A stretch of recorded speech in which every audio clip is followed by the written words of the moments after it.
Well, we're joined in the studio now by Susie Atkins, who's the wine expert you may have seen on Saturday Kitchen, and she also writes the wine column for the Sunday Telegraph. So welcome to the Food and Drink Show, Susie.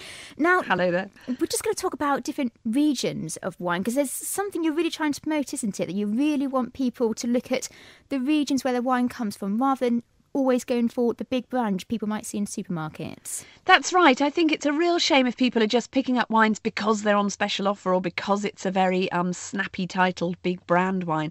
I think we need to get back to looking at the regions that wine comes from, because that really does determine what it tastes like. If you're buying good quality wine, it should have a very authentic flavour of the place it comes from. And I'm partly here to talk about Discover the Origin, which is an EU campaign to promote the wines of Burgundy, they call Bourgogne, and the Douro Valley in northern Portugal. It's table wines and ports, and these are areas that produce wines that taste very, very distinctive because of their geography. So I'm saying get back to looking for a region on a bottle of wine, and then you'll know not just the authenticity and the quality is there, but the very specific flavours that come out of small areas, not just sort of great big brands. So what is it about these regions that makes this wine so special? Is it the grapes? Is it the weather? What is it? Do you know, it's both those things. They're absolutely key. So in Burgundy and Bourgogne, you have the Chardonnay grape for the whites and the Pinot Noir grape for almost all of the reds. And so that determines the style. But they're not like the New World Pinot Noirs and Chardonnays, say the Australian or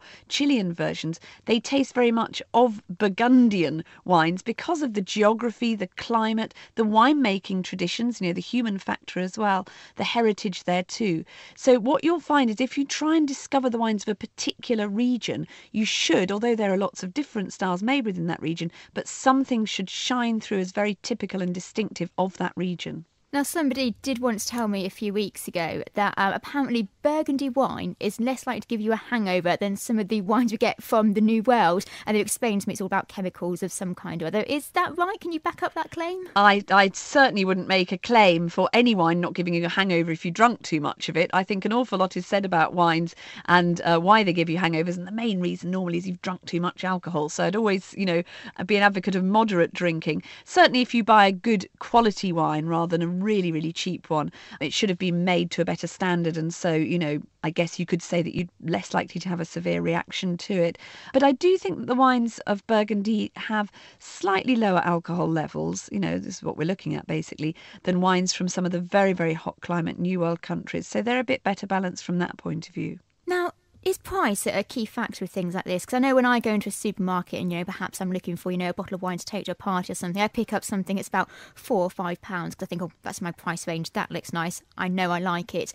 Is that a factor at all in European wines? Sure, and you've just, obviously you're describing very sensible wine buying, but I do think if, just going up that £1 or £2 more, if you hit the kind of £6, £10 price bracket, you start to get more character in your wines than, say, the £3.99s, £4.99s.